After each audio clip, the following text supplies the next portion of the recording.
Yeah, my name's Melissa Bowers, PE, CPD, and new GPD. So PE being professional engineer, have been registered professional now for almost 10 years. CPDs through ASPE, certified in plumbing design, and then GPDs, green plumbing design. All those accreditations besides PE or through ASPE. I've been an ASPE member now for 16 and a half years, and it's by far been the best decision I ever made on a professional level. Uh, I serve currently as the Phoenix Chapter president locally for ASPE, and this is my second time being Phoenix Chapter president. I've served a lot of roles on a local level and a national level. So I know a lot of people in ASPE on a national level, and eventually I do aspire to be on the society national board. It just was that work to being co-department head. So me doing that this time around wasn't ideal, but um, I do a lot locally with ASPE here in the Phoenix area, and then nationally with Region 4, which is the Southwest and West Coast region, and I do a lot on the national level.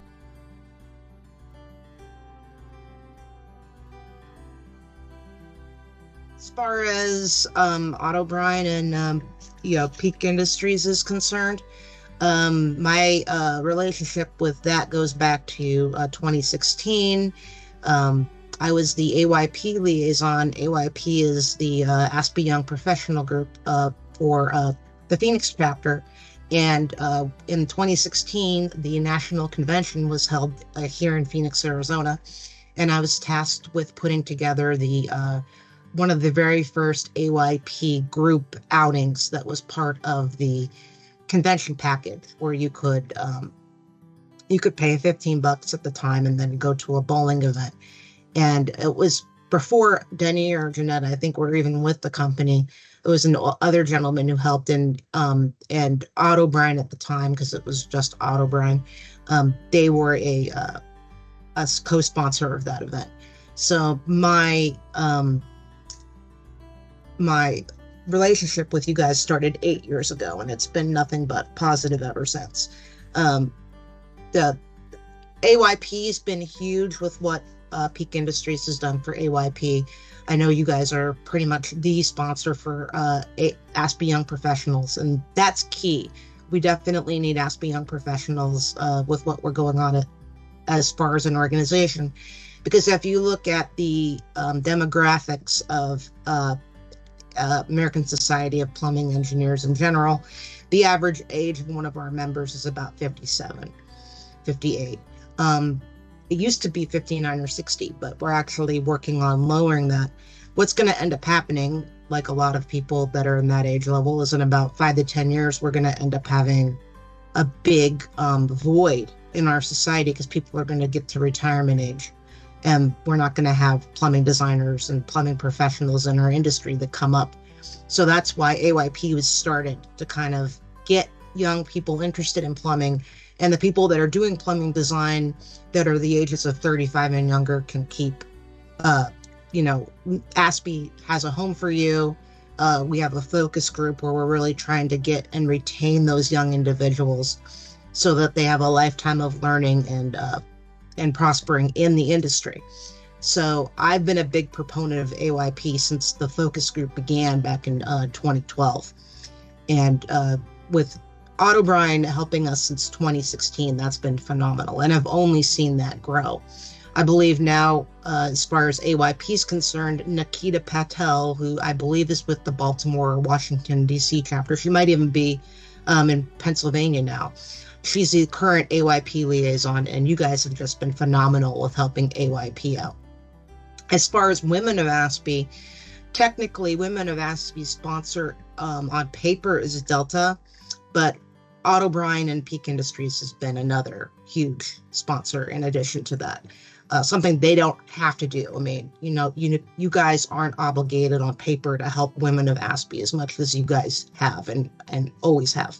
Ever since Women of ASPE has been a focus group, AUTOBrine's also been helping with that as well. having to play second fiddle to Delta, but it's still very important what you guys do. Um, being a chapter president, it cannot be understated how much we need our affiliate members. The manufacturers are really keep ASPE going, because yes, everybody that's a member pays dues. But really, when it comes down to the revenue that's coming into ASPE on a national level, almost 50%, if not more of that, is because of manufacturer reps and agencies and, direct people like yourself. We could not do ASPE without that. And so I'm very cognizant of that and treating people with the utmost respect for what you all do, because we would not have ASPE if we did not have the kind participation of groups like Peak Industries in the mix. You guys have always made everybody feel like family too. I mean, you meet somebody like Denny or Jeanette, and I've known both of them for years now, and they make you feel like you're family after meeting for 5 minutes. That's one thing you don't necessarily get with some of the larger groups that do a lot for ASPE, like the Ilkays and the Bradleys and the Watts of the world. It's great that they're acquiring everything, but it's almost like they're losing themselves in the shuffle because there's so many people, and it's like they don't have the same one-on-one relationships that the smaller groups have. And you guys, I mean, to me, life is all about relationships, no matter what you do. And you guys have the relationship thing down better than almost all the rest of the manufacturers out there, with treating people on a one-on-one level. No matter how busy anything gets, you always get that one-on-one assistance, and you always feel like you're a priority when you're dealing with Peak Industries. It's different because I'm married to a registered architect. So I have my naughty and nice list about what works and doesn't work in the field. And I think that's invaluable, because as an engineer, most of the time we're on a need-to-know basis. And if everything's going great, we don't necessarily need to know. We also don't know if there's a repair of something that's crucial out on a building. Like I used to do a lot of restaurant design. And if for instance, you don't have a hot water heater that's working, you're having to close that restaurant. So I'm hearing from owners about buildings that I've done, and it's invaluable to me about what works and doesn't work in the field. It's great that you guys can give all the customer service you want to us engineers. But the other thing I always try to keep in mind when you look at the grand scheme of a project, what we do on the design level is maybe 2 to 3% of the entire lifetime of a project. I want to make sure that the customer service that anybody's giving me is going to carry through to the 96% of the rest of the lifetime of that project or that building. So, to me, it's a big indication. If you're willing to go to bat for us engineers, I'm more than confident that you're going to give the same customer service to people who are going to be in need of that service, because we're talking about mechanical equipment. Everything that's mechanical is going to break down at some point. It's just life cycle and fatigue and everything else. Are you guys going to be there for operations and maintenance? And I know that Peak Industries products will be there. So you guys are definitely on my nice list as opposed to my naughty list.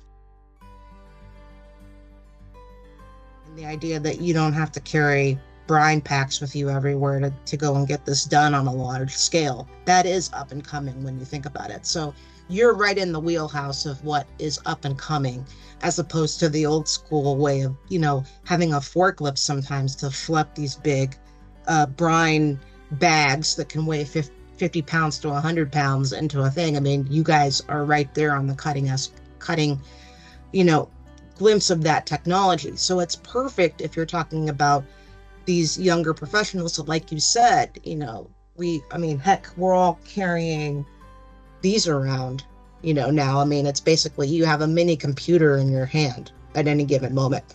When I first started in ASPE, even to become an ASPE member, it was still snail mail and written forms and, a check that I would have to mail and everything else. So I've seen in 16 years how a lot of things have become digitized and much easier to use on a ASPE level. That's one thing we really need to get with our AYPs is how can we make things that used to be kind of a burden more easier to do in this technology-based world. Well, AYPs are perfect for that because there's a lot of things that somebody on a younger level might know about what's up and coming as a technology, social media, that type of thing. How, so I think you guys are right in that because you guys have a phenomenal technology here that's able to take something that used to be one of the, pain in the rear end things to do and automate that. So it's like, that's right in the wheelhouse for what AYP can do for the society. I mean, we can really, the AYP people, and I keep speaking like I am one, but I haven't been an AYP member now for 7 years because I'm the old lady now who's not 35 and younger anymore. But I mean, yeah, it plays right into that, and I do know too, as far as bringing, pen pump into the mix and everything else that you're starting to have under your umbrella, there's work that you guys are doing as far as putting more things online, maybe having apps and everything for pump selections, that type of thing. So you guys are exploring taking that to another level within your company, and it all works together, in my opinion. And younger people know more about technology, but if there's something to be said for the old school way of, hey, I learned how to do a lot of this on paper with calculations. I can still always turn to that if I have problems. We don't want to get so into the new way of this is the way the technology works and not have a way to go back to pen and paper when we need to. So, it's kind of marrying the old with the new. And, I'm kind of sitting right in the middle here because I used to be an AYP member. Now I'm kind of it'll be in 2028, it'll be 20 years with me being an ASPE. And evolution of both, and there's a chance to get both together as well. So, but you guys started the idea of AUTOBrine in and of itself is something that's very cosmopolitan based on the old way of doing something. You guys put your spin on it, and then less is more. Keep it simple. I mean, I probably say that 10 or 20 times a week when I'm mentoring young people, because the position I'm in now, I do as much mentoring and education as I do reviews before projects go out. And I probably say, let's work smarter, not harder, probably 10, 20 times a week. And AUTOBrine's definitely in the let's work smarter, not harder category. Basically, we're looking, let's work smarter, not harder. I mean, it goes back to that whole element. If I have a way to get my brine coming in automated, and I'm using a ton of it all the time because I have a big warehouse, I have a big industrial plant, whatever I need it for, and I don't have to bring that forklift in and have the manpower of somebody unloading everything at 25, 50, 100 pounds a bag. That's just a no-brainer of let's work smarter, not harder.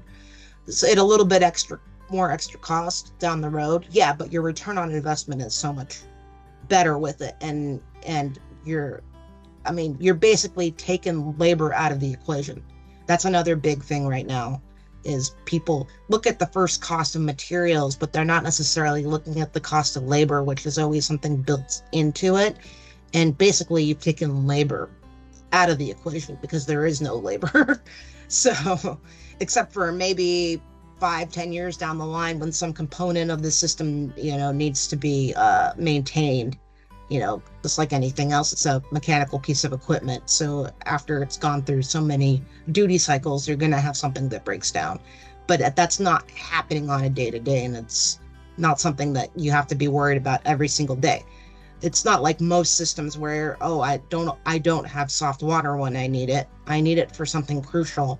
Oh, gee, what am I going to have to do? Go out and have somebody, what I'm going to have to do, hire a group of guys together that can get on a forklift and then have that come in and then pay those people, whatever the union wage is in some areas, which, some places, plumbers get paid more than doctors per hour to go do their work. You're having somebody schlep that in. I mean, it just seems like it's a no-brainer from that kind of perspective. But I think everybody right now is looking at first cost when they're looking at a project, and they might see, this cost is a little bit more. but you're really not looking at the entire picture if you're looking at first cost. Yeah, it's the old analogy I always make to people. It's like I can go buy a t-shirt at Walmart and I can spend $2 on it, and it's a great t-shirt, but it might last me 2 years. Or I can spend a little bit more money, go to JCPenney or Macy's, get a different shirt, a lot higher quality, and it's going to last me 10 or 15 years, and it'll probably be back in the closet and I'll need it when I might find it 15 years from now. Yeah, one costs a little bit more than the other, but what's a better quality and lasting the test of time? So that's something everybody's facing. It's not just an AUTOBrine Peak Industries thing. Everybody's facing that right now, with interest rates being so high. And if I can cut this out and it saves me money. Well, you're not looking at it from a total building cost perspective. You're not looking at it from what's your return on investment, what's your savings with labor, which is huge. You're just looking at material cost. You're not looking at labor cost at all. You have no labor cost with this product.